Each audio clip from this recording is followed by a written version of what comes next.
Okay, we're going to do this little mat exercise in my living room here. I'm going to have him sit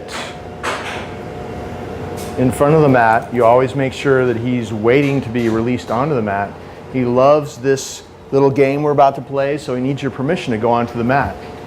With your right hand, because he's on your left, you pat his chest and up. Oh, don't collapse into it down. So you pat his chest and you say, go to your mat. And then you say, when he goes on the mat, you say down. And you want to lure him so he's laying all the way on the mat. It's very hot today, so he's very lethargic, like most of us are today. It's so hot here in Burbank. So he's moving slowly, kind of lazy. But you put him on the mat, you say down, he goes down, and now we practice this down stay. We do just simple things first, walk around both ways. You always come back in front of him like this, so he knows no matter where you go, before he gets his reward, you always come back here, you step forward, you have your reward here, straight down on the mat, good. I may have the camera come over here before we're finished to show that he doesn't touch my hand.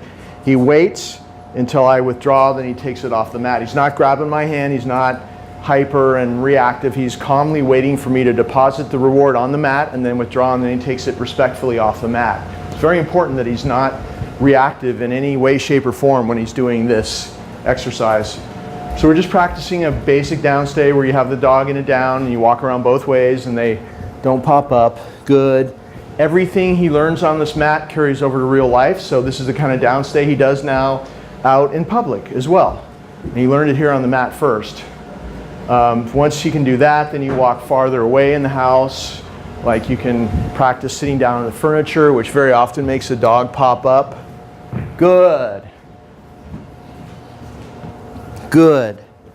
I'm going to go back here. There's a hallway. I'm going to close the door behind me and knock on that door. If you're ever going to do something that you think is difficult for him to handle, it's okay for you to remind him what you want him to keep doing. So I'm going to say down. I'm going to go back here, close the door behind me, knock on the door. Good. Still there. Come back. Reward. Good. Walk way back here. I'm going to go behind the camera person into the back of the kitchen. Come back. It's okay if he turns around to look, as long as his body stays in the same position, like straight. You don't want him turning his body, but he can turn his head as long as his body is like this. Good. He gets a reward. At any time he gets up, I'm going to stay calm no matter where I go. I'm going to come back. I'm going to see him getting up, and I'm going to say no. He may just go right back because he's starting to do that when you say no and he makes a mistake and stands up. He'll go back on his own, but if he doesn't, stay calm, come back, pick up the leash. Let's say he stood up and stayed on the mat.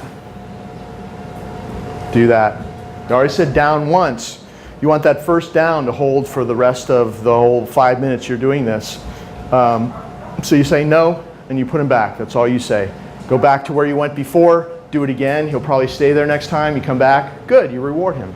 If he leaves the mat, if he's like walking around, you come back, you take him, you do your left turn, you walk him back to where you want him to be, and you put him back, standing on the leash like that. And then do it again, whatever you were doing that triggered him to get up. No reward until he does it the right way. So now I'm going to do something that's more difficult for him to handle. I'm going to go outside and make some noise, knock on the door, ring the doorbell and stuff. Down. Knock on the door, ring the doorbell, bang on the windows, mess with the mail slot. Good. If he does something exceptional, he gets an exceptionally big reward. Good. And I gave him a piece of chicken breast there. He loves the chicken breast. So we have other dogs in the house that have anxiety. Brand new training dogs that just arrived, and that's probably what you hear, so don't worry about that. He's going to be, the dog you hear now is going to be doing this in 3 weeks and much calmer. So these are great little things to practice, really help you a lot. And once he's perfect in one spot, do it in another spot. If you only have a limited area to do this in, have him facing this way, and then have him facing this way, and then have him facing this way. Just have him facing a different direction every time, and even that'll make it a new exercise for him. Get the most mileage that you can out of whatever little space you have to practice in. So when you're going to take him off the mat, pick up the leash. One last reward, because he's being so good. Good. And you don't need to see what's going on, because you probably can see I'm having a treat like this. See, I'm going to do that. See how he's waiting? Good. See, that's what you want to have happen. He waits respectfully. You withdraw, he takes it off the mat. Very important that you make sure that he does it that way. If he tries to grab the treat out of your hand, you're going to say no. You're going to say no. You might have to do it 3 or 4 times. He'll back off, and then you say good. He knows what that means. So just in case you have that problem, that's what you're going to do. So to release him off the mat, you stand next to him just like you would in real life, pat your leg and say, okay. He's going to get up. You say sit. We're going to take him outside again, make sure he sits. He's very lumbering and slow, so when you say SIT, for example, it might take him a few seconds to do it, just help him like that, because we want him to go there as quickly as possible. Do your front door thing if you're taking him out. Come back, get him. Okay, he walks out with you. You got to do your little circle to close the door.